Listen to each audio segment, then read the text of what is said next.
Welcome to the debate.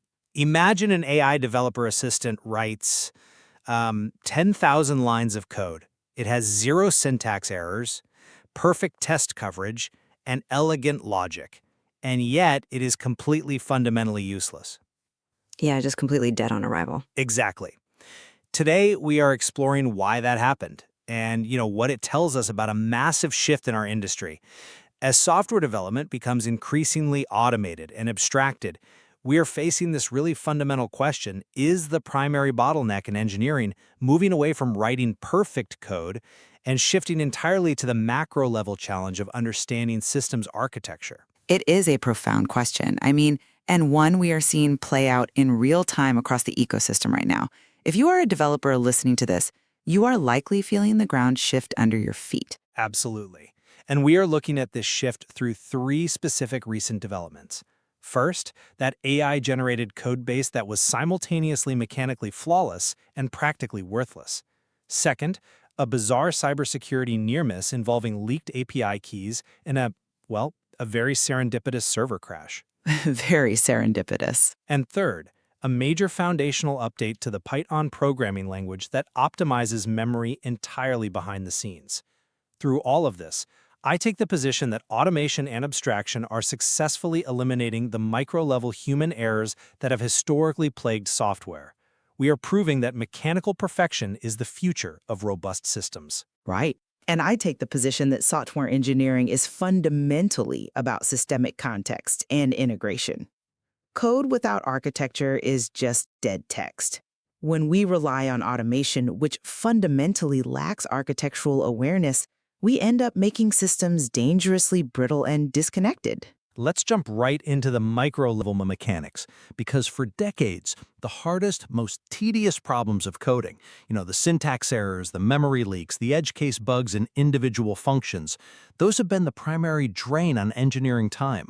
Oh, 100%. The real nightmare fuel of the job. Exactly. But these problems are being decisively solved.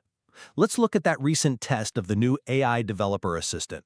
The AI successfully generated 10,000 lines of code, and it was syntactically perfect. Syntactically perfect, sure. Right. We are talking about zero linter errors. For those who might not spend their days in the weeds of code styling, a linter is a tool that statically analyzes your code for structural problems. Missing semicolons, variable type mismatches, stylistic violations. The AI had none. None at all. Furthermore, it had 100% unit test coverage for individual functions right out of the box. That means every single mathematical operation or data transformation was proven to work in isolation. That is a level of mechanical precision that a human developer would take weeks to achieve if they could achieve it at all. But I have to ask, at what cost to the actual product? I understand why the appeal of that perfection is seductive. But perfect code is functionally worthless without architectural context. Software is an integrated ecosystem. It is not just a collection of isolated mathematical functions. Now look, when we look directly at the critical flaw in that exact AI-generated code base you're praising, the fundamental limitation of automation becomes glaringly obvious. The AI entirely forgot to create an integration layer. It missed the network requests, yes. It missed the entire application. The front end and back end existed in completely isolated spaces. They sent absolutely no network requests to each other. No REST calls, no GraphQL calls, nothing. It were a perfect server that no one could talk to and a perfect client that had nothing to say. I see why you think that, but let me give you a different perspective. Getting 100% unit test coverage on 10,000 lines solves the most tedious, error-prone part of a developer's job. But it didn't build anything useful. Think of this not as a finished application, but as a manufacturing breakthrough. It is like having an incredibly advanced CNC machine that can mill perfect, flawless titanium engine parts. Yes, without a blueprint to assemble the engine, you just have a pile of shiny metal. But the AI handled the algorithmic heavy lifting. It ensured the data transformations were correct, and the edge cases and the localized logic were handled. Right, the isolated logic. Right. So for a human to go in afterward, look at those perfect parts, and write a few network requests to connect the front end to the back end, that is a minor assembly task compared to writing the 10,000 lines of underlying logic. It's like a factory capable of producing perfectly flawless bricks. Once you have perfect bricks, assembling the house is a trivial matter. I come at it from a different way. It isn't just a pile of perfect engine parts or bricks for a house. You are building a beautifully crafted car but forgetting to install fuel lines. Or to use your analogy, it's building a beautifully furnished house but forgetting to put in doors or plumbing. Well, plumbing can be added later. But the context, the integration layer, is the application. You call writing the network requests a minor assembly task, but that is where the actual engineering happens. Software engineering is not about typing out algorithms. It is about managing state across distributed boundaries. Managing the flow, yeah. Exactly. How does the data move? What happens when a packet drops? The fact that the AI missed this entirely proves that it possesses absolutely no mental model of the system. But does it need a macro mental model if it perfectly executes the micro tasks? Yes, because unit tests only test isolated functions. We design unit tests to mock the outside world. We literally fake the database and fake the network so we can just test the math.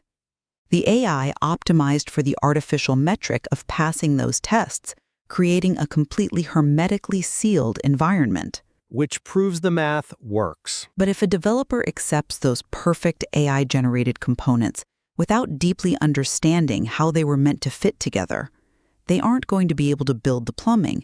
They won't know how data flows through the system because they didn't construct the mental model required to track it. But why do they need to track every localized variable? Think about the cognitive load of a human developer.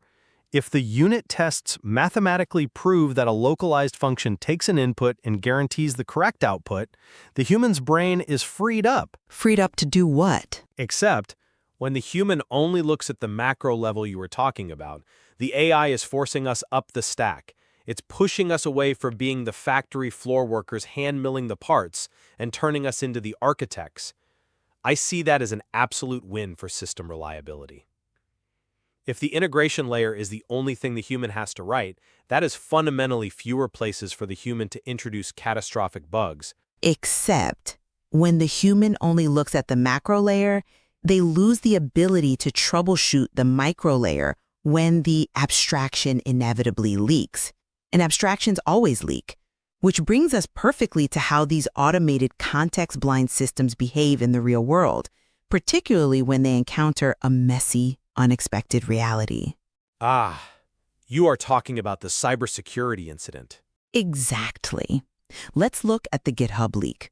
If you are a developer listening to this, you have probably felt that cold panic of realizing a secret was pushed to a public repository.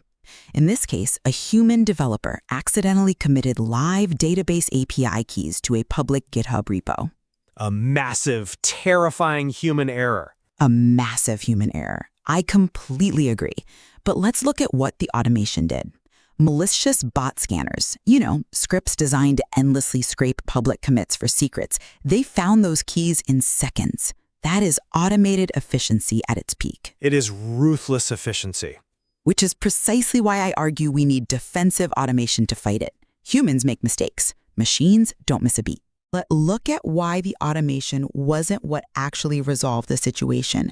The bots operated with that ruthless, context-blind efficiency.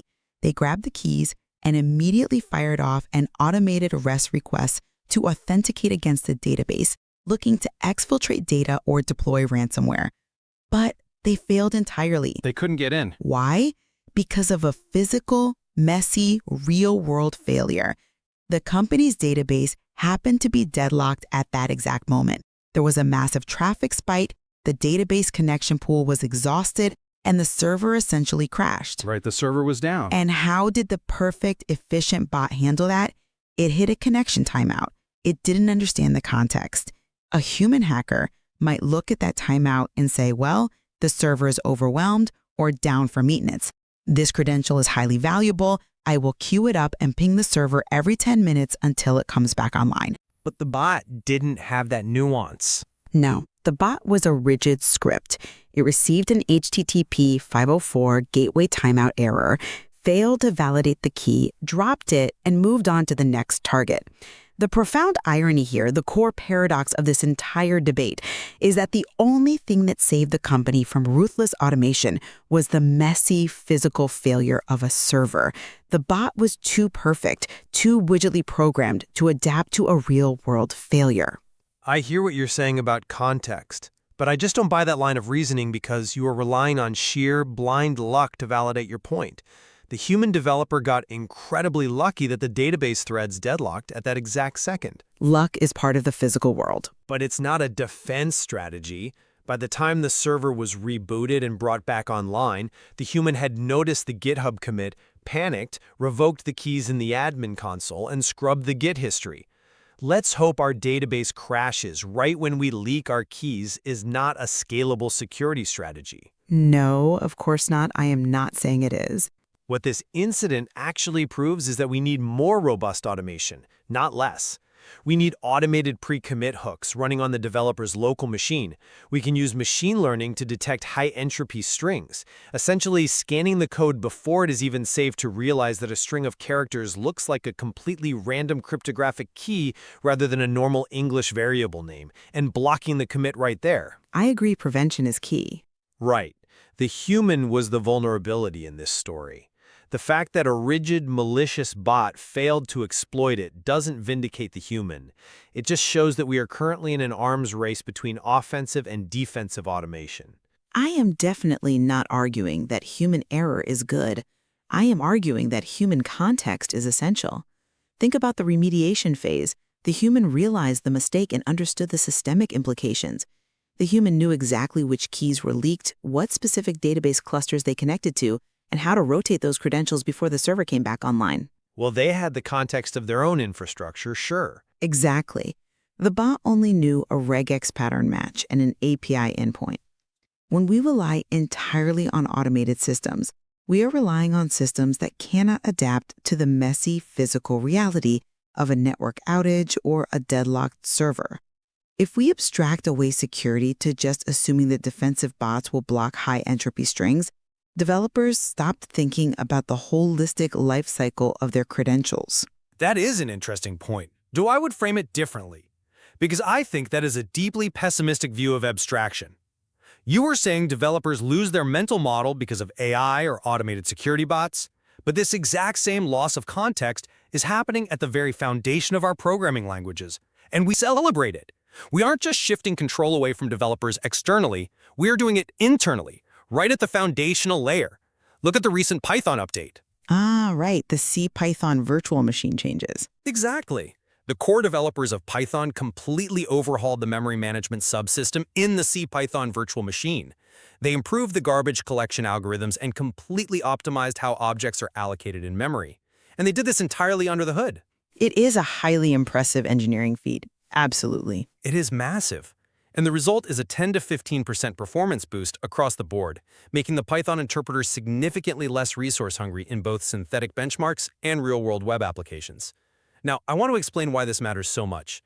10 or 15 years ago, to get that kind of raw performance gain, a developer might have had to drop down into a lower-level language like C. They would have to manually manage memory. Right, using malloc and free. Right. Manual memory allocation. To use an analogy, manual memory management in C is like a chef having to stop cooking every few minutes to walk out to the dining room, clear off the tables, and wash the dishes just so new customers can sit down. A terrible use of a chef's time. Exactly. If the chef forgets, the restaurant fills up with dirty tables. That's a memory leak.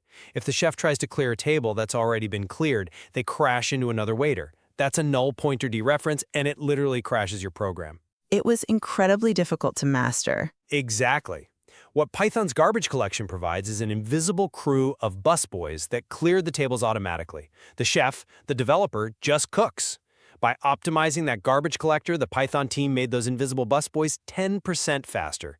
Application developers didn't have to lift a single finger. They just reap the benefits. They literally just update their Python version, and the underlying abstraction handles the complex mechanics of memory management for them. Yes, they are pushed further away from the underlying logic, but they are pushed toward delivering business value. They don't need to understand the macro architecture of the server's RAM. The tool does it for them flawlessly. That's a compelling argument. But have you considered the hidden costs? It is easy to praise a 15% performance boost. Lower server bills are undeniably great. But step back and look at what this is doing to our developers' mental muscles over the next decade. Have you considered the long-term philosophical impact of this exact trajectory? I think the impact is that developers build faster and safer. In the short term, yes. But as core systems like Python's virtual machine increasingly handle the complex physical mechanics of memory, and as AI increasingly handles the syntax of the application layer, developers are being squeezed into a thinner and thinner layer of understanding.